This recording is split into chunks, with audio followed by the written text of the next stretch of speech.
थेट जाऊयात, राज ठाकरे यांची पत्रकार परिषद सुरू झाली आहे। तुमचं शेवटपर्यंत काय चालू असतं रे?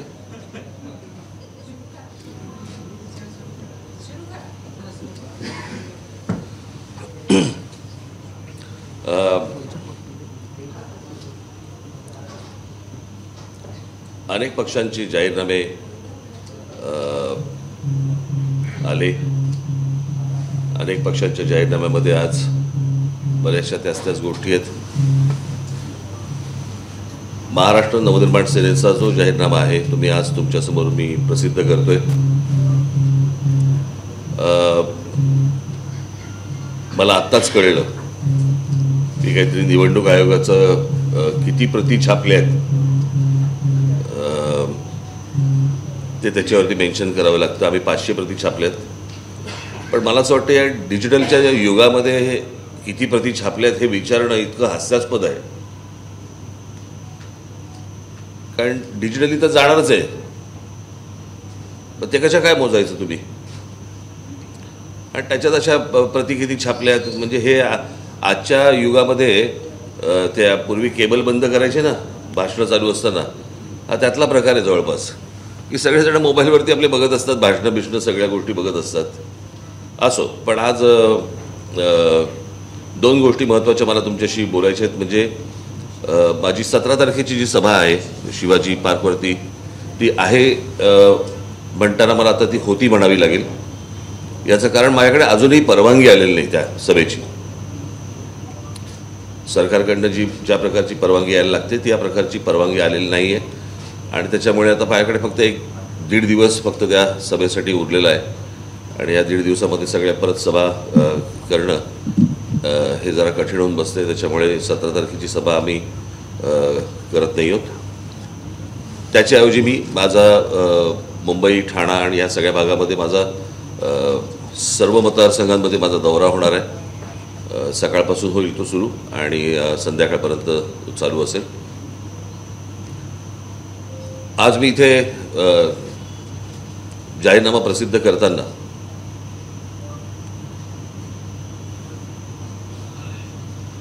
अनेकांनी आम्ही काय करू एवढंच फक्त दिलंय, पण आमच्या जाहीरनाम्यामध्ये आम्ही काय करू आणि कसं करू या देखील गोष्टी आम्ही जाहीरनाम्यामध्ये टाकलेल्या आहेत। माझी आपणा सर्वांना विनंती आहे की आपण आपल्या चॅनलवरती आणि वर्तमानपत्रामध्ये आपण जरा थोडासा हा जाहीरनामा नीट सखोल वाचावा अशी माझी आपल्याला सर्वांना विनंती आहे। मी काल परवाकडेच सांगितलं की 2006 साली मी महाराष्ट्राची ब्ल्यूप्रिंट घेऊन येईन म्हणून सांगितलं होतं। 2014ला आमची ब्ल्यूप्रिंट आली, परंतु 2006 ते 2014 मला अनेक आपल्या तुमच्या पत्रकार परिषदांमध्ये मला हिणवलं गेलं, कुत्सितपणे प्रश्न विचारले गेले, कुठे गेली ब्ल्यूप्रिंट, कुठे गेली ब्ल्यूप्रिंट। पण 2014ला ज्यावेळेला ती प्रसिद्ध झाली त्यावेळेला तुमच्यासाठी एक मोठी बातमी होती, म्हणजे भाजप शिवसेना युती तुटली होती।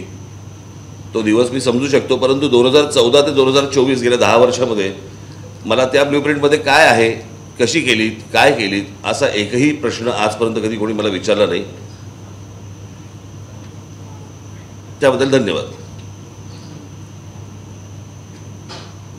आज हा जाहीरनामा आपल्यासमोर प्रसिद्ध करताना त्या ब्ल्यूप्रिंटमधल्या अनेक गोष्टी याच्यामध्ये आम्ही आतमध्ये आणलेल्या आहेत। याचं कारण विषय बदलले नाहीत, प्रश्न बदलले नाहीत, अजूनही तेच प्रश्न आहेत आणि त्याच प्रश्नांवरती आपण अजूनही चर्चा करतो आहोत।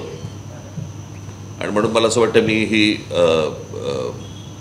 हा जाहीरनामा आपल्यासमोर मी ठेवत आहे। तुम्हाला दाखवू का?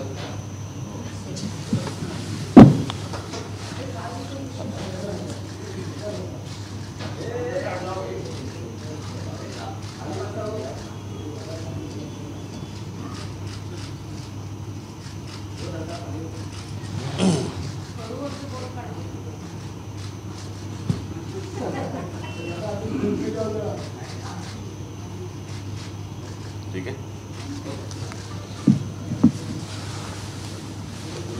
आज हा जाहीरनामा प्रसिद्ध करताना आमच्या अनेक लोकांना इथे मी बोलवलं नाही। याचं कारण ते आपापल्या मतदारसंघामध्ये प्रचार करत आहेत, त्याच्यामुळे मी त्यांना काही त्रास दिला नाही आणि इथे त्यांना बोलवलं नाही. परंतु मला असं वाटतं, एक मिनिट, नाही,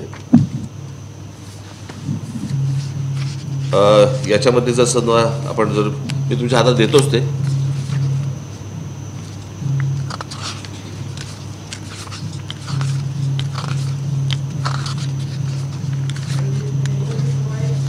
अनुक्रमणिका कुठे गेली? अनुक्रमणिका नाही, ते आहे ना, ते पहिलं सेक्शन. हा इथला पहिला सेक्शन जो आहे तो म्हणजे मूलभूत गरजा आणि दर्जेदार जीवनमान. याच्यामध्ये पुरेसं अन्न, पिण्याचं पाणी, निवारा, महिला, कायदा सुव्यवस्था, आरोग्य, क्रीडा, बालसंगोपन, प्राथमिक शिक्षण आणि रोजगार. त्याच्यानंतर पुढच्या सेक्शनमध्ये आहे दळणवळण, वीज, पाण्याचे नियोजन, महाराष्ट्रभर शहरांचे जाळे, घनकचरा व्यवस्थापन, मलनिस्सारण, मोकळ्या जागा, इंटरनेट उपलब्धता, पर्यावरण आणि जैवविविधता.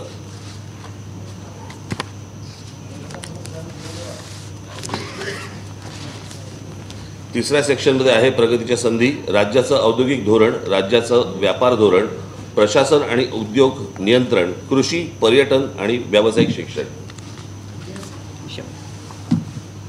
आणि चौथा शेवटचा त्यातला भाग आहे मराठी अस्मिता, मराठी आणि समाज, दैनंदिन वापरात मराठी, प्रशासनात मराठी, डिजिटल जगात मराठी, शिक्षणात मराठी, जागतिक व्यासपीठावर मराठी, मराठी साहित्य प्रसार, गड आणि किल्ले संवर्धन आणि पारंपरिक खेळ. इतक्या विषयांना आम्ही या जाहीरनाम्यामध्ये हात लावलेला आहे आणि त्याच्यावरती कशा प्रकारच्या गोष्टी आपण करू शकतो आणि सोडवू शकतो त्याची बऱ्याच प्रमाणामध्ये इथे आम्ही सोल्युशन्स पण दिलेली आहेत.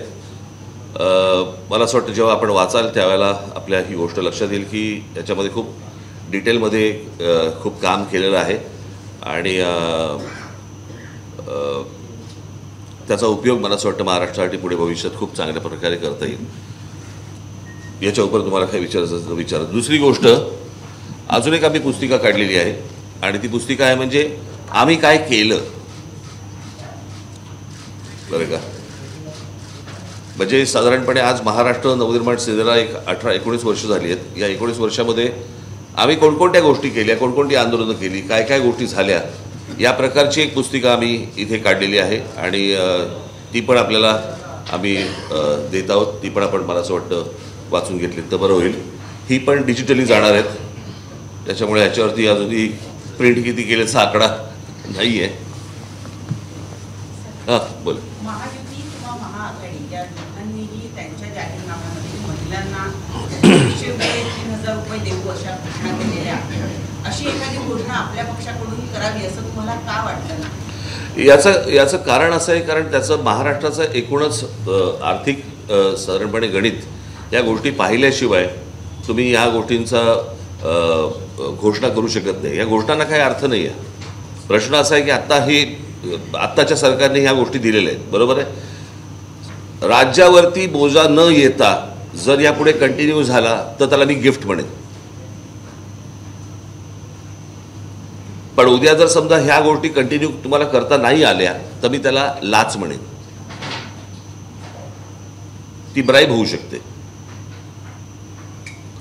सो राज्याचं आर्थिक एकूण जे स्ट्रक्चर आहे हे बिघडता कामा नये कुठच्याही गोष्टींमध्ये. कोणी मला असं वाटतं कुठच्याही राजकीय पक्षाने या गोष्टींचा विचार केला पाहिजे. महिलांना पैसे मिळतात याच्यामध्ये दुःख नाही आहे किंवा ह्याच्यामध्ये आनंदच आहे की त्यांना चांगले 4 पैसे मिळतात, चांगली गोष्ट आहे, सरकार देते. पण याच्यातनं आपण मला असं वाटतं पुढे काही अजून वेगळे खड्डे नाही खणत आहोत. म्हणजे आता शिवसेनेच्या त्या उद्धव ठाकरेंच्या ह्याच्यामध्ये छत्रपती शिवाजी महाराजांची मंदिरं आम्ही उभी करणार म्हणून सांगितलं. मला असं वाटतं शिवाजी महाराजांची मंदिरं उभी करण्यापेक्षा मला असं वाटतं विद्या मंदिरं उभी करणं गरजेचं आहे आणि शिवाजी महाराजांचे गडकिल्ले संवर्धन करणं गरजेचं आहे. हे नंतर करा रे तुम्ही.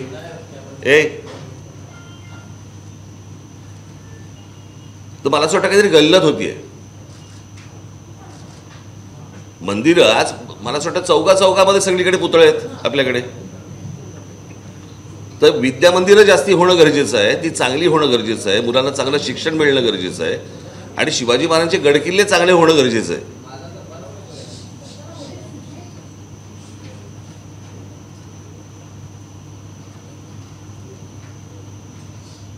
सर 17 तारखेला आपल्याला मैदान न मिळण्यामागे काही राजकारण आहे असं वाटतं? नाही, मला काही माहिती नाही आहे. मला याच्यात राजकारण आहे का काय मला माहिती नाही, नसावं या सगळ्या याच्यामध्ये. परंतु मिळालं नाही अजूनपर्यंत परवानगी, हे तर सत्य आहे. आणि त्याच्यामुळे 1.5 दिवसामध्ये या सगळ्या गोष्टी करणं हे जरा थोडंसं आत्ता तरी. आणि मग त्याच्यातनं काय होतं, जे उमेदवार सगळे कामाला लागलेले आहेत, कळलं का, त्यांचाही अख्खा दिवस निघून जातो त्या सगळ्या ह्याच्यामध्ये. मग त्यांना नियोजन करण्यासाठी जर समजा अगोदर आम्ही काही संधी दिली असती तर भाग वेगळा, की बाबा 1-4 दिवस अगोदर आले त्यांनाही नियोजन करणं सोपं जातं. पण 1.5 दिवसामध्ये मग सगळा त्यांचा पण दिवस जातो आणि दुसऱ्या दिवशी 5 वाजता प्रचार संपतोय.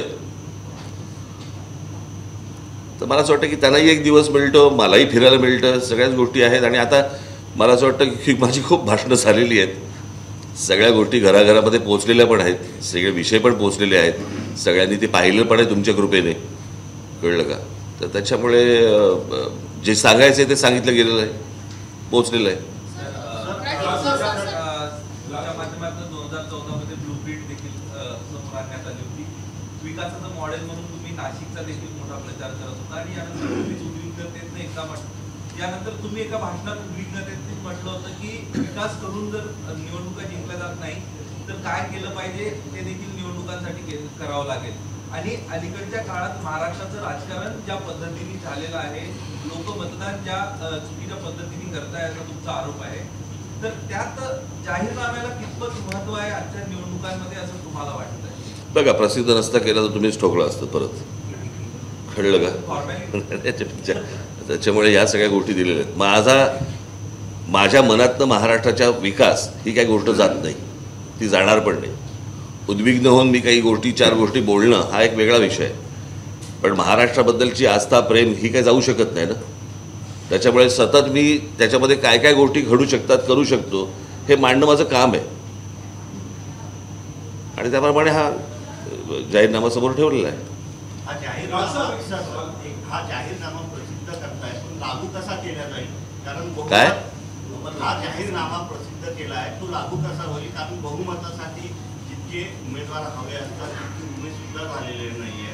त्यामुळे हा जाहीरनामा, हे बघा, मी तुम्हाला एक गोष्ट सांगतो की यावेळेची निवडणूक तुम्ही सांगू शकत, ना मी सांगू शकत, ना कोणी परमेश्वर सांगू शकत काय होणार आहे. मला माहिती नाही तुम्ही पत्रकारितेमध्ये किती वर्ष आहात, परंतु महाराष्ट्राच्या राजकारणात अशा प्रकारची निवडणूक आजपर्यंत कधी झालेली नाही आहे, बरोबर की नाही.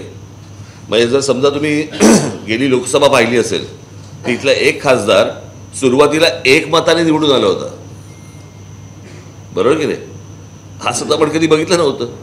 मग रिकाउंटिंगमध्ये काहीतरी 39 मतांनी काहीतरी निवडून आला, असंही कधी बघितलं नव्हतं. खासदारकीची निवडणूक होती. या विधानसभेच्या वेळेला आता मला जे लोकांना सांगायचं आहे ते मी सतत सांगतोय की गेली 5 वर्ष विसरू नका.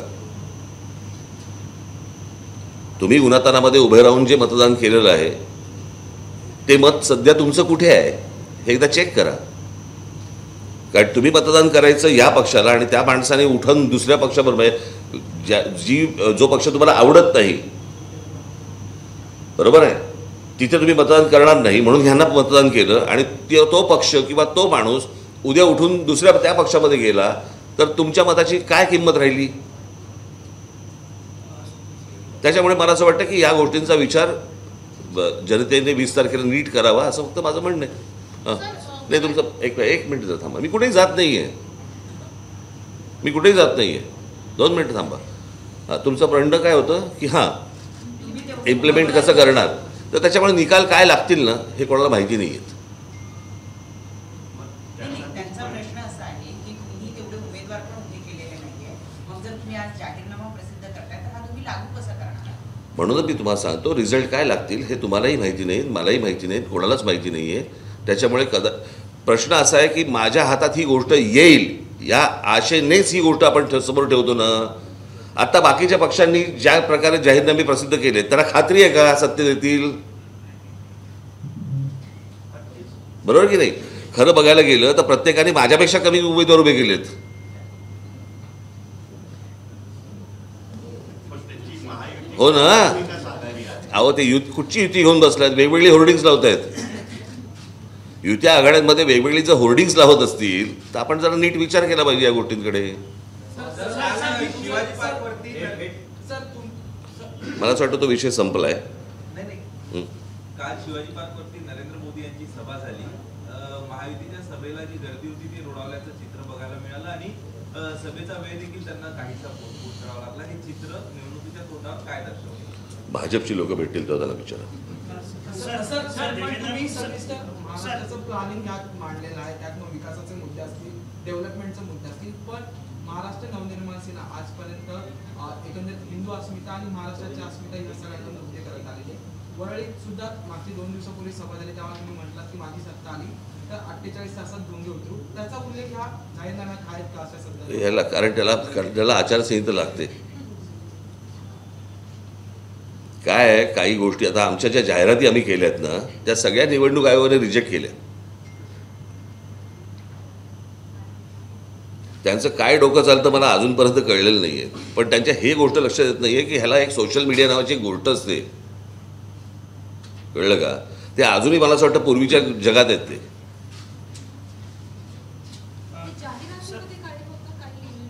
हां ज्या जाहिराती reject झाल्या, बघायला मिळतील ना तुम्हाला. देवेंद्र फडणवीस यांनी एक मुलाखत एका वृत्तपत्रात मी नाही उत्तर देणार याची. मागीबाबत त्यांनी मी उत्तर देणार नाही या गोष्टीची. सर, मूलभूत गरजा म्हणून तुम्ही रोजगाराचा उल्लेख त्या ठिकाणी केलेला आहे. अनेक ठिकाणी अन्न, वस्त्र, निवारा याच्यावर जास्त फोकस केला असतो. रोजगाराचा मुद्दा जो आहे तो कशा पद्धतीनं तडीस देण्याचा प्रयत्न असेल? मला असं वाटतं मी माझ्या भाषणामधनं किंवा मुलाखतींमधनं मी काही गोष्टींबद्दल बोललो आहे. एक तर महाराष्ट्रासारखं एक औद्योगिक राज्य, बरोबर, आणि त्याला खूप वर्षांची परंपरा आहे. म्हणून मी तुम्हाला सांगतो या देशात कुठचं दुसरं नाही आहे. जगामधनं कुठूनही जर एखादा उद्योगधंदा येणार असेल तर त्याची पहिली प्रायोरिटी ही महाराष्ट्र असते.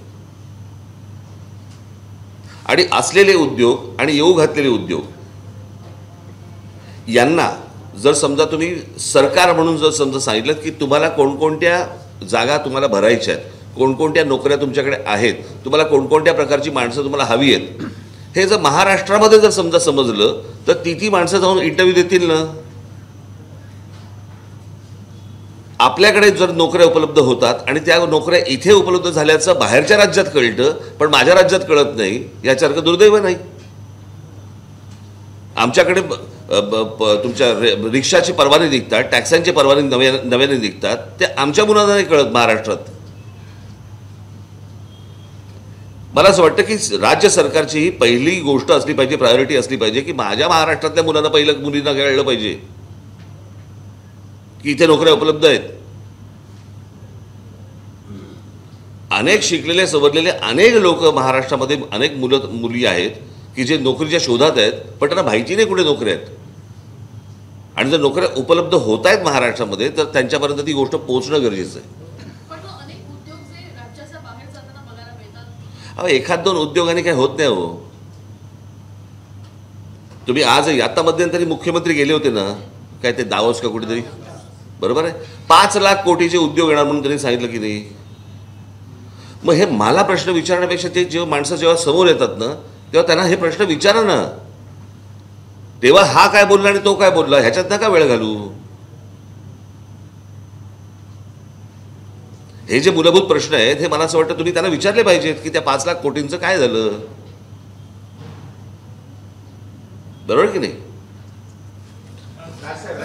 एक बाब असं आहे की मुंबईतील साधारण 36 विधानसभा मतदारसंघापैकी 16 मतदारसंघामध्ये भाजप लढते आणि त्या ठिकाणी तुम्ही 8 ठिकाणी उमेदवार दिल्यानंतर भाजपशी तुमची छोटी युती आहे.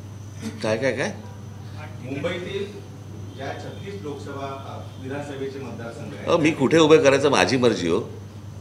पण सिलेक्टिव्ह मी माझं मी बघीन तर मी माझ्या लोकांना पक्षामध्ये मी विचारून हा या सगळ्या गोष्टींचा निर्णय घेतो. कळलं का? जे तुमच्या मनात असतं ना ते आमच्या मनात नसतं प्रत्येक वेळेला.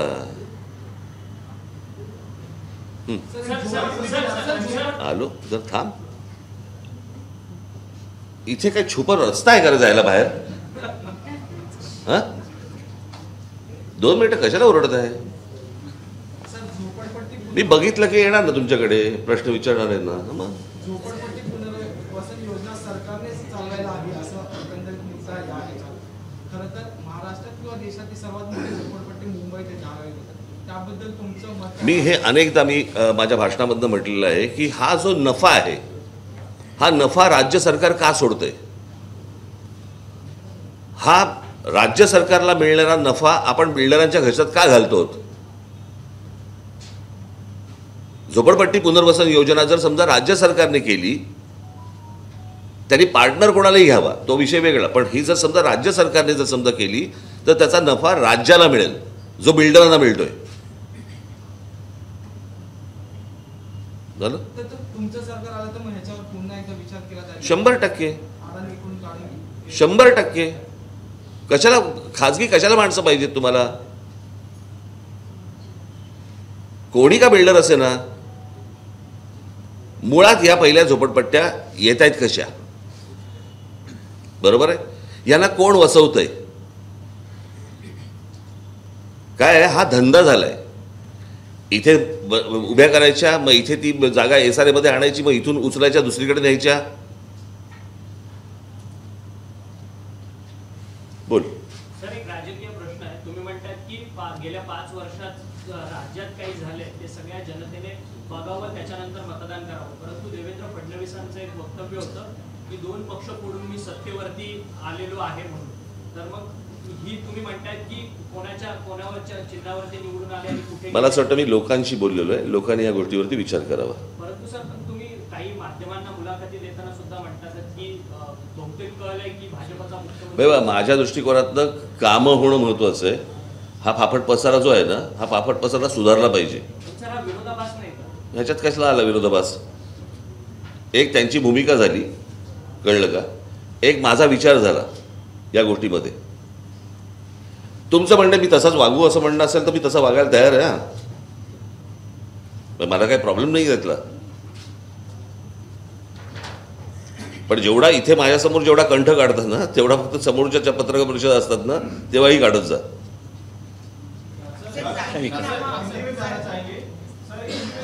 नाही, मी मराठीत सांगणार उत्तर. थांब, आता आपण झोपडपट्टी 2 मिनिटं थांबता जरा. त्यांना ते मगापासून खूप वेळा हात होत हात 2 मिनिटं.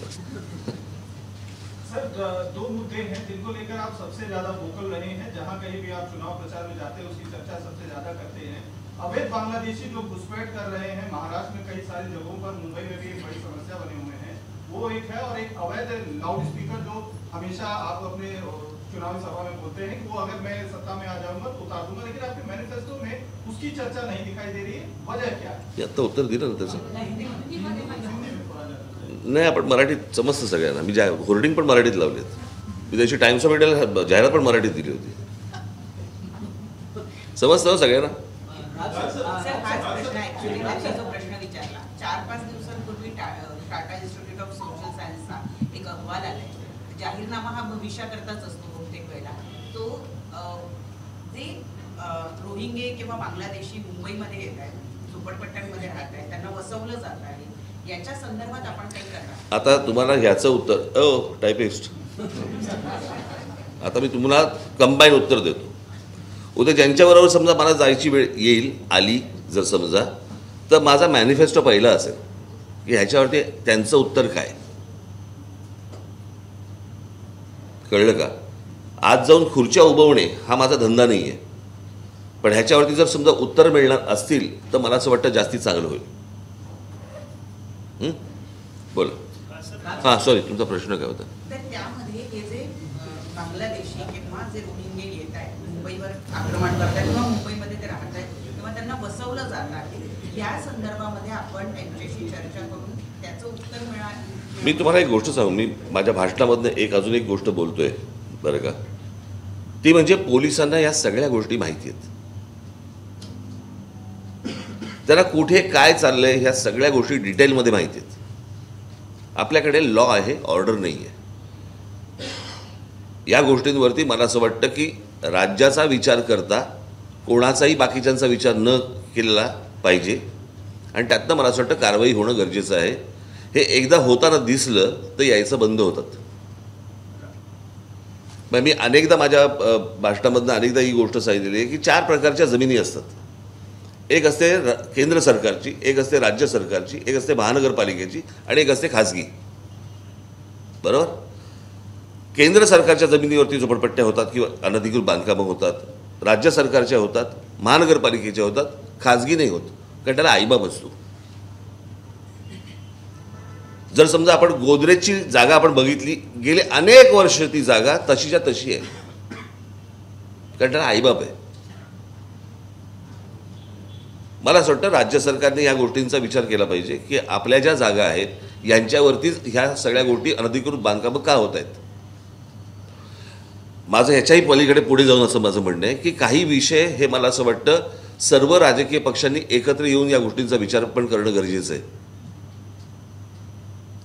म्हणजे तो करतोय का हा करतोय आणि हा करतोय का तो करतोय, मी थोडंसं स्वप्नातली गोष्ट बोलतोय. पण मला असं वाटतं की एकूण राज्याचा विचार करता येतो एकूण राज्याचा विचार करता मला असं वाटतं ह्या गोष्टींचा विचार करणं खूप गरजेचं आहे. कसं आहे, शेवटी ही माणसं बाहेरून जरी आतमध्ये आली तरी जमिनीवरती राहणार आहेत ना. या जमिनीचा जर विचार नीट केला सरकारने तर मला असं वाटतं कुठे राहतील, समुद्रात. आणि ह्या सगळ्या गोष्टी पोलिसांना नीट माहिती आहेत. याच्यावरती जर समजा कारवाई, आता तुमचा जो प्रश्न होता भोंग्यांचा, बरोबर आहे, मी ज्यावेळेला ती गोष्ट बोललो त्याच्यानंतर भोंगे बंद झाले होते. जर राज्य सरकारने त्यावेळेला जर साथ दिली असती तर ते कायमचे बंद झाले असते. पण ते बंद करण्याच्या ऐवजी माझ्या महाराष्ट्र सैनिकांवरती 17,000 जणांवरती केसेस टाकले.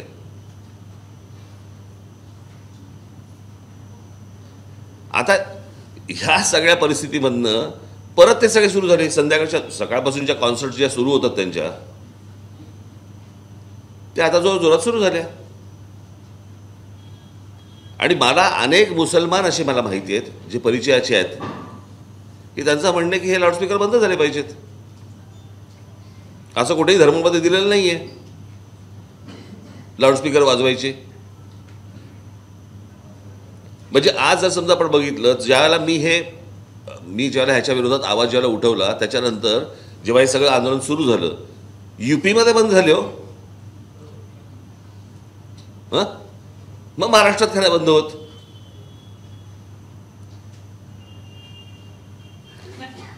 लाऊडस्पीकर तुमच्या उत्सवाच्या दिवशी आपण समजू शकतो, तो कोणाचा उत्सव समजा असेल, उद्या आपला गणपती असेल, उद्या त्यांचं काही असेल, एक 10-12 दिवसाचं आपण समजू शकतो सगळ्यांच्याच धर्माचं. 365 दिवस 24 तास तुम्ही ही गोष्ट चालवायची, ही कुठची पद्धत आली धर्माची? आणि मला एक अजूनपर्यंत गोष्ट कळली नाही. आता तुम्ही आपण आपल्या सगळ्या घरांमध्ये देवारा असतो, बरोबर? आपण घरामध्ये घरातनं निघताना आपण देवारासमोर जातो, नमस्कार करतो, पूजा काहीतरी करतो आणि बाहेर निघतो, बरोबर? आपण सगळे पूजा करायला रस्त्यावरती येतो नाही, नमाज पडायला कशाला रस्त्यावरती येतात? घरात पडा ना, तुम्हाला काय प्रार्थना पडायची ती. हे नुसतं नमाज पडणं नाहीये, ह्याच्यामागून ताकद दाखवणं पण आहे. सो मला असं वाटतं की राज्य सरकार म्हणून, सरकार आहे ते, तुम्ही या गोष्टी बंद करू शकता. ताई बोला. कशावर? वोट जिहाद? हां, बोलालच नाही. मला वोट जिहाद काय? अच्छा, त्याला नाव दिलं.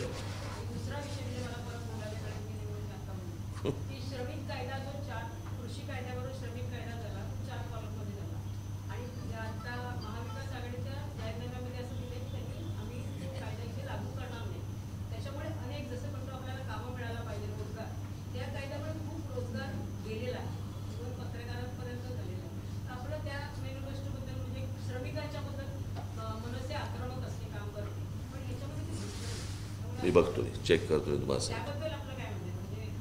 नाही, मी तुम्हाला चेक करून सांगतो ना, तुम्हाला मी नक्की सांगतो. त्याच्यापासून दूर जाणार नाही एवढं नक्की. एक मिनिट थांब जरा. माझी पण मान अशी एका बाजूला होईल माहिती ना. जरा थांबा, मला लेफ्ट राईट करू दे जरा 2 मिनिट. एक सवाल आपसे, ये जो इलेक्शंस चल रहे हैं उसमें भाषा की सीमाओं को लेकर है. आपने कई बार देखा होगा कि राजनेताओं के जो बयान हैं वो सिर्फ राजनेताओं तक नहीं रहे, उनके परिवार, घर की जो महिलाएं हैं वहां तक जा रही हैं. जो सीमाएं हैं भाषा की, खासतौर पर इन चुनावों में महाराष्ट्र की, जिससे पहले हमने कभी देखी नहीं है, आपको लगा है थोड़ा सा स्तर कम हुआ? कोणाबद्दल बोलतो ना? राजकीय ते कळलं मला रे, मला हिंदी येतं रे. हे बोलताय कोणाबद्दल हे मला कळलं नाही.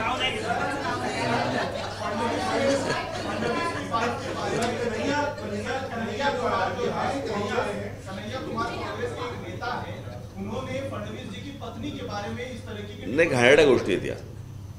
मला या अत्यंत चुकीच्या आणि घाणेरड्या गोष्टी आहेत.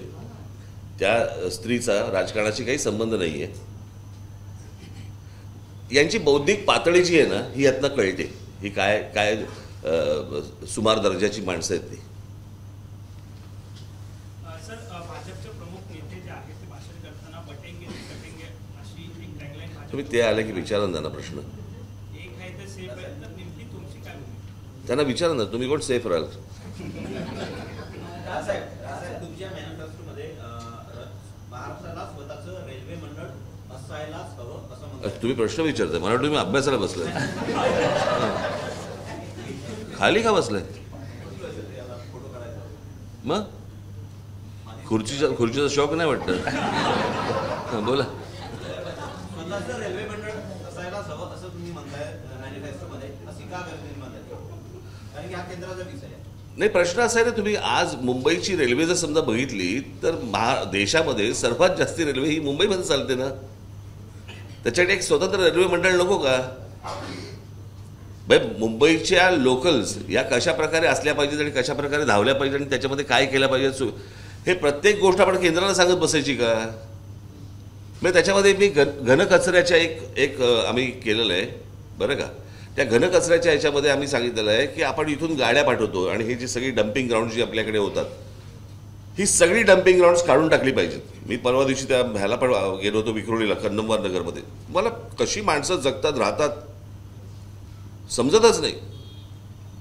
आणि मला असं वाटतं की मुंबई ठाण्याच्या पलीकडे कुठेतरी एक जागा बघावी ज्याच्यामध्ये आजूबाजूला परत कधी वस्ती होणार नाही अशी जागा बघून हा संपूर्ण कचरा, मी काय बोलतोय लक्षात ठेवा, हा संपूर्ण कचरा मालगाडीने तिथपर्यंत पाठवावा. त्याच्यासाठी एक स्वतंत्र वेगळी रेल्वे असावी. म्हणजे भागाभागामधनं कचरा गोळा करून त्या मालगाडीमध्ये गेला आणि तो कचरा जर समजा रेल्वेने तिथपर्यंत गेला तर बाकीच्या नुसत्या ज्या गाड्या जातात ना, कचरा घेऊन जातात का कचरा टाकत जातात तेच कळत नाही. त्याच्याऐवजी एक जर समजा आपण अशा प्रकारची सिस्टीम आणली तर तिथपर्यंत कचरा जाईल, 1. आणि 2, आम्ही नाशिकला त्या कचऱ्यावरती प्रोसेस्ड प्लांट आम्ही तयार केला. तुम्ही जर नाशिकच्या हायवेवरनं गेलात तर तुमच्या लक्षातही येणार नाही की इथे डम्पिंग ग्राउंड आहे म्हणून. म्हणजे त्या सगळ्या गोष्टी घडू शकतात, होऊ शकतात. मग मुंबईत का नाही होत आहेत? तुम्ही रात्री ज्या वेळेला तुमच्या ईस्टर्न एक्सप्रेस हायवेने ज्या वेळेला येता तुम्हाला श्वास घ्यायला त्रास होतो. आणि कित्येक वेळ तिथे राहणाऱ्यांचं काय होत असेल? म्हणजे तुम्ही एक डम्पिंग ग्राउंड करताय, डम्पिंग ग्राउंडच्या बाजूला तुम्ही इमारतींसाठी परवानग्या पण देताय. विमानतळ, डम्पिंग ग्राउंड ही शहरापासून लांब असली पाहिजेत, बाहेर असली पाहिजेत. एवढा साधा नियम मला असं वाटतं की हा टाउन प्लॅनिंगचा पार्ट आहे. एवढी पण आपल्याला सांभाळता येत नाही. जमीन दिसली की वीक. 2025 में असं हिंदी मराठी असं बसलंय का काय? हां 2025 में चैंपियन ट्रॉफी हां सर 2025 में अगले साल चैंपियन ट्रॉफी होने वाला है, जहां पे बीसीसीआई ने साफ साफ पाकिस्तान को मना कर दिया कि इंडिया की टीम पाकिस्तान में जाके नहीं खेलेगी. बीसीसीआई के इस फैसले को आप किस तरह, क्योंकि आप हमेशा लगातार पाकिस्तान के कलाकारों जब से मुंबई में आते हैं, तो आप बीसीसीआई के इस फैसले को आप किस तरह से देख रहे हैं? एक तुम्ही गोष्ट लक्षात घ्या की त्या सगळ्या गोष्टींमागे माझा उद्देश आणि हेतू लक्षात घ्या. समजतं रे सगळ्यांना? सगळं समजतं सगळ्यांना. माझा उद्देश आणि हेतू लक्षात घ्या. या सगळ्या मागे माझी हिंदी चांगली आहे हां बरं का. म्हणजे मला राजच्या खाली नुकता दिल्यावर त्याचा ज होतो हे वगैरे इथपर्यंत मला माहिती आहे. इथपर्यंत माझी हिंदी चांगली आहे. तर त्याच्यामुळे विषय कलाकारांचा नाही आहे, विषय ते आपल्या कलाकारांबद्दल कसे वागतात. तुम्हाला आठवत असेल की जावेद अख्तर साहेबांनी पाकिस्तानात जाऊन त्यांना सुनावलं होतं, बरोबर आहे की तुम्हाला कधी लता मंगेशकरांना इथे आणावंसं नाही वाटलं, तुम्हाला कधी आशा भोसलेंना, मोहम्मद रफींना, किशोर कुमारना कधी पाकिस्तानामध्ये आणावंसं नाही वाटलं. मी जर चुकत नसीन तर मी जगजित सिंगांची एक कॉन्सर्ट तिकडे होती आणि त्यांच्या ज्या ऑडिटोरियममध्ये ते कार्यक्रम होता त्याला त्यांनी लॉक केलं, कुलूप टाकलं आणि होऊ नाही दिली. जर भारतीय कलाकारांबद्दल जर त्यांच्या मनामध्ये ही अडी असेल तर आम्ही त्यांचे कलाकार कशाला उरावर घेऊन फिरायचे आहेत. ऊर म्हणजे हे ऊर ऊर ऊर बडवतो ना आपण, ऊर. अर्थातच चांगली गोष्ट आहे. परत मी तुम्हाला तेच सांगतो की हा विषय हा क्रिकेटचा नाही आहे. माझ्या अनेक पाकिस्तानी क्रिकेटर्स माझ्या पण आवडीचे आहेत, कळलं का.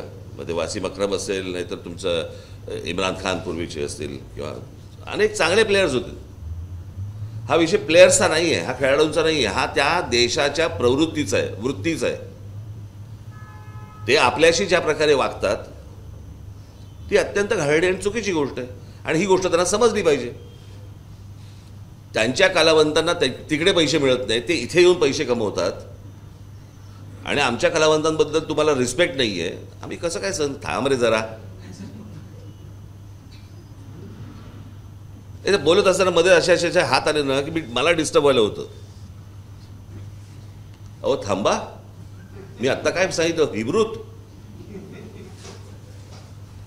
सो मला असं वाटतं की या गोष्टींचा प्रत्येक देशाने विचार केला पाहिजे की आपण काय करतो आणि काय बोलतो. बोला.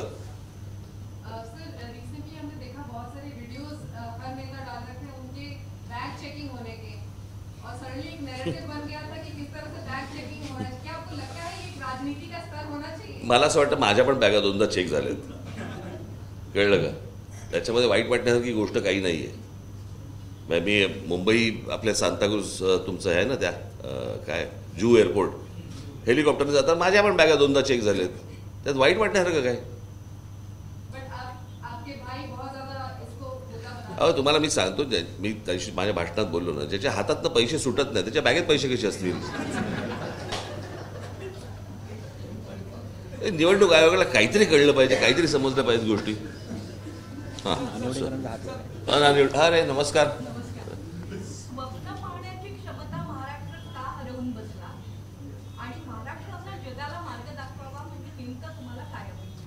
हे आहे देश तर दिलंय मी. हे संपूर्ण जर समजा तुम्ही नीट वाचलं तर त्याच्यामध्ये माझं स्वप्न काय हे तुम्हाला लक्षात येईल. प्रश्न असा आहे की इथे राजकारणी सोडून सगळ्यांना स्वप्न चांगली पडतात, पण ते ज्या प्रकारचं राजकारण महाराष्ट्रामध्ये सध्या चालू आहे ते अत्यंत घाणेरडं राजकारण, त्याच्यामध्ये काही स्वप्न नाही आहेत. म्हणजे आपल्याकडे मी आता काल ह्याला होतो तुमच्या हडपसरला, ट्रॅफिकचा प्रॉब्लेम म्हणजे तुम्ही कल्पना पण नाही करू शकत आपण अशा प्रकारचा. म्हणजे ज्या हडपसरच्या ट्रॅफिकच्या प्रॉब्लेमबद्दल विधानसभेत पण चर्चा झाली होती, इतका ट्रॅफिकचा प्रॉब्लेम आहे. पण आपण कोणी टाउन प्लॅनर्स आपण बोलवतोय का, त्यांच्याशी आपण बोलतोय का, काही त्याच्यामध्ये काही वेगळ्या प्रकारच्या सुधारणा आपण करतोय का, पार्किंगच्या काही आपण व्यवस्था करतोय का. वाहनांचा प्रॉब्लेम हा जगभर आहे, मग ते कसे सोडवतात, मग आम्ही का नाही सोडवू शकत. रॉकेट सायन्स तर नाही आहे. आणि मला असं वाटतं की हे ज्या जर समजा तुम्ही वाचाल तर त्याच्यामध्ये माझं स्वप्नच आहे ते. म्हणजे आज मी ज्यावेळेला डॉक्टर बाबासाहेब आंबेडकरांचं ज्यावेळेला स्मारक होत होतं त्यावेळेला मी सांगितलं होतं की तिकडे तुम्ही जगातली सगळ्यात मोठी लायब्ररी उभी करा, की जगभरामधनं लोक तिकडे आले पाहिजेत ज्ञान घेण्यासाठी म्हणून. ती बाबासाहेब आंबेडकरांना खऱ्या अर्थाने श्रद्धांजली असेल. आज मला माहिती नाही त्या स्मारकामध्ये काय झाले, परंतु माझी इच्छा आहे, आणि आज मला त्या जाहीरनाम्यात जरी असलं नसलं तरी पण माझी इच्छा आहे महाराष्ट्रामध्ये बाबासाहेब आंबेडकरांच्या नावाने एक जगातलं सगळ्यात मोठं एक वाचनालय, की जिकडे करोडोनी पुस्तकं असतील, असं माझी उभं करायचं स्वप्न आहे. माझी इच्छा आहे. म्हणजे जसं गडकिल्ल्यांचं जे आहे त्या गडकिल्ल्यांच्या बाबतीत देखील जे मी कधीपासून बोलतोय, मला असं वाटतं पहिला बोलणारा मी माणूस आहे इथे, ज्या वेळेला हे काँग्रेसच्या सरकारमध्ये आलं होतं की तो पुतळा उभा करा म्हणून समुद्रामध्ये, आणि त्यावेळेला मी सांगितलं होतं पुतळे उभे करू नका, याने हाताला काही लागणार नाही. जर खर्च करायचाच असेल तर तो गडकिल्ल्यांवरती करा, भविष्यातल्या येणाऱ्या पिढ्यांसाठी काहीतरी एक उभं राहील तिथे.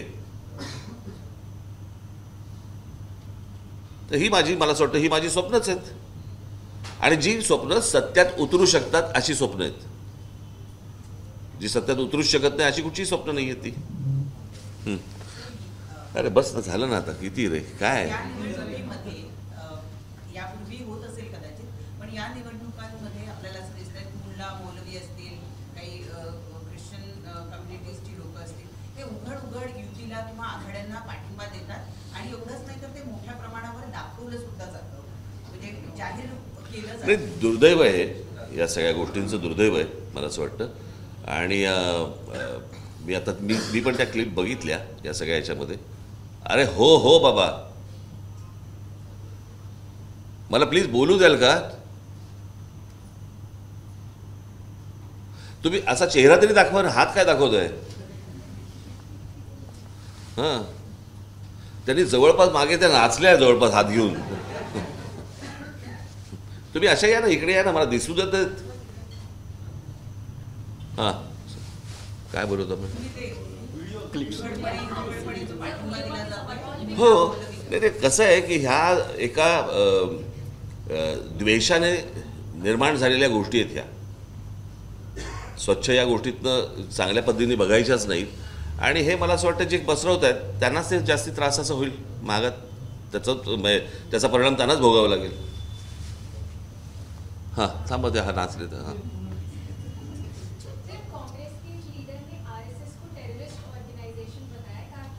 तुम्ही त्यांचे प्रश्न त्यांना विचारा, परंतु मला असं वाटतं की ह्या प्रकारचा विचार एका संघटनेचा, कळलं का, एका संघटनेवरती बंदी आणा, ही काही चांगल्या विचारांची झेप नव्हे.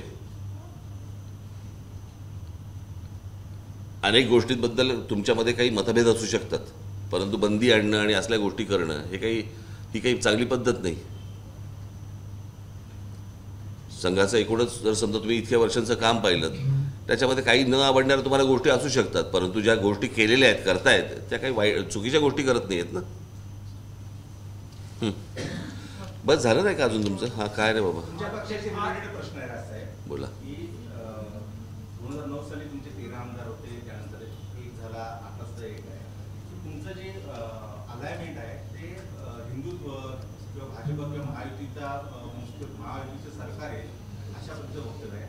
तो युतीच्या बाहेर राहून पक्षाचं नुकसान झालंय असं वाटतंय का महायुतीचं? नाही, काही त्याचा काय संबंध. तुम्हाला मी एक गोष्ट सांगतो. पहिल्यांदा मी आता एकदा तुम्ही सगळेजण आलेलाच आहात, याच्यानंतर परत मला हा प्रश्न विचारणार नाहीत अशी मी अपेक्षा धरतो. याचं कारण असं आहे, कारण गेल्या अनेक वर्षांचं राजकारण आपल्याला कदाचित कल्पना नसेल. मी हे माझं बोलून झालंय म्हणून तुम्हाला सांगतो. तुम्ही जे सतत सांगता ना की पहिल्यांदा तुम्हाला इतके निवडून आले, मग त्याच्यानंतर तुमचे नाही झाले, आणि मग तुमचा पराभव झाला. नाही, प्रश्न असा आहे ना, असा एक करेक्ट असा प्रश्न नव्हता. तो प्रश्न तुम्ही जो सुरू केलात ना, कळलं का, तो तिथून सुरू केलात ना. मी त्या मूळ मुद्द्यावरती येतो. तो मूळ मुद्दा असा आहे की 1925 साली एक RSS नावाच्या संघटनेची स्थापना झाली, आणि त्यांची 1952 साली त्यांचा राजकीय पक्ष निर्माण झाला. त्याचं नाव होतं जनसंघ. तो जनसंघ त्याच्यानंतर मला असं वाटतं जनता पार्टीचं जेव्हा सरकार आलं त्यावेळेला जनसंघ जनता पार्टीबरोबर होता, आणि जनता पार्टीचं सरकार गेल्यानंतर 1980 साली त्याचा भारतीय जनता पक्ष झाला, बरोबर. त्याच्यानंतर त्यांनी गांधीवादी समाजवाद घेतला, आणि मग त्याच्यानंतर मग परत ते तो राम मंदिर आणि हा सगळा विषय सुरू झाला. 96 साली पहिल्यांदा अटलजी 13 दिवसाचे पंतप्रधान झाले, 98ला 13 महिन्याचे झाले, आणि 99ला 4.5 वर्षाचे झाले. खऱ्या अर्थाने बहुमत हे 2014ला आलं. म्हणजे 1952 ते 2014 एवढा प्रवास गेला, बरोबर. शिवसेनेची स्थापना 1966 साली झाली, आणि हातामध्ये सत्ता 1995 साली आली. म्हणजे 66 ते 95 एवढा काळ गेला. बरं, माझ्या बाबतीत दरवेळेला जेव्हा मी अनेक पत्रकारांच्या अनेक गोष्टी मी तुमच्या क्लिप त्या काय टी व्हीवरती बघत असतो, अनेक मुलाखती बघत असतो, एकूण सगळं मांडताना मग राज ठाकरेंना कसं सुरुवातीला यश मिळालं आणि मग नंतर काय मिळालं, प्रत्येकाच्या बाबतीत एक काळ गेलेला असतो. 2014ला तुम्ही माझं काय घेऊन बसलायत? ज्यांनी 65 वर्ष या देशावरती राज्य केलं ना, त्या काँग्रेसचे 44 खासदार निवडून आलेत. ज्या बाई 2दा मुख्यमंत्री होत्या उत्तर प्रदेशच्या, कळलं का, आणि केंद्रातही सत्ता होती, त्या मायावतींचा एकही खासदार निवडून नाही आलाय. त्याच्यामुळे बाकीच्या पक्षांची झालेली परिस्थिती ही देखील तुम्ही लक्षात घेण्यासारखी आहे. म्हणजे साधारणपणे 1984 साली इंदिराजींच्या मृत्यूनंतर भारतीय जनता पक्षाचे 2 खासदार निवडून आले होते. ही स्थित्यंतरं प्रत्येक राजकीय पक्षाच्या आयुष्यामध्ये येत असतात. त्याच्यामुळे ह्याच्या पुढे जेव्हा प्रश्न तुम्ही विचाराल किंवा जेव्हा सांगाल त्यावेळेला या गोष्टींचं भान असू द्यावं, एवढं फक्त माझं म्हणणे पुढे येतो, तुमच्या पुढच्या प्रश्नाकडे येतो. मला आत्तापर्यंत कधीही गोष्ट ही वाटली नाही या सगळ्या ह्याच्यामध्ये. मी आत्ता पण जी विधानसभेची निवडणूक लढवतोय ती एकनाथ चलोरेमध्येच लढवतोय. तुमच्या एक गोष्ट लक्षात आली असेल की गुढीपाडव्याच्या सभेमध्ये मी नरेंद्र मोदींना पाठिंबा दिला होता आणि त्याच सभेमध्ये मी शेवटी सगळ्यांना विधानसभेच्या कामाला लागा म्हणून सांगितलं होतं. आठवतं तुम्हाला? त्याप्रमाणे मी माझी निवडणूक माझी लढवतोय. 23 तारखेचे निकाल जेव्हा जाहीर होतील त्याच्यानंतर पुढचं पुढे बघितलं जाईल. याला जोडून फक्त एक प्रश्न आहे की देवेंद्र फडणवीस असं म्हणतात की मला ना 5 सभा आहेत आज. म्हणजे माझ्याकडे की मनसेला महायुती घेण्यासाठी आम्ही खूप प्रयत्न केले, मात्र ते येऊ शकले नाही. अहो, प्रश्न असा आहे, तिथे 3 पार्टनर्स आहेत आधीच. नाही, त्याच्यात जोडून पुढचा प्रश्न की तुम्ही मुंबईतील साधारण 10 जागांवर एकनाथ शिंदे यांच्या 10 जागा मागितल्यामुळे महायुती तुमचा प्रवेश काही संबंध नाही हो त्याचा. मी मागण्या न मागण्याचा काय संबंध येतो? माझी यादी पहिली जाहीर झाली ना. पण त्याच्यावर डायलॉग चालू होता ना. कसला डायलॉग? तुम्हाला माहिती आहे? तिन्ही पक्षांशी. तुम्हाला माहिती आहे? तुम्हाला माहिती आहे का? माहिती म्हणजे नाही, तुमच्याशी एकनाथ शिंदे बोललेत का मी बोललोय? कोणी बोललंय का? पक्षातील नेते सांगतायत. मी तुम्हाला तेच सांगतो. प्रश्न असा आहे की तुम्हाला एखादी बातमी तुम्हाला वाटणं आणि त्याच्यावरती उत्तर आम्ही देणं, याला मी बांधील होऊ शकत नाही ना. ओके, पुढे काय? आज बिरसा मुंडा यांची जयंती सुद्धा. कोण? बिरसा मुंडा. आणि त्याच्या संदर्भात प्रश्न आहे, तुम्ही आदिवासी कायदे जे त्याची अंमलबजावणी सरकारने करायला पाहिजे. ज्यावेळेस जंगलात काही पुनर्वसन केलं जातं किंवा काही कॉन्ट्रॅक्ट जातात त्यावेळेस थेट आदिवासींना बाहेर काढलं जातं आणि नक्सलाईट म्हणून टॅग लावलं जातं. तुमचं सरकार आलं तर मला असं वाटतं हे आता नक्षल बिक्षल खूप कमी झालं आहे सगळं प्रमाण. अर्बन नक्षल नवीन एक उपमा चालू केलेली त्याच्यात. ही कोण अर्बन नक्षल आहे? या निवडणुकीमध्ये अर्बन नक्षलवाद हा मुद्दा जो आहे तो पुन्हा नव्यानं आलाय. आपला लढा हा सरकारी नक्षल जे आहेत ना त्यांच्या विरोधातला आहे. कळलं का? हे बस आता बस. तुम्हाला काय सारा सोपा सापडलाय म्हणून आपला दूध बसलाय? अरे एवढा वेळ नाही हो, आता खूप झाला. आता मला जायचंय ठाण्याला. मला हे बस चला हिना चला. धन्यवाद.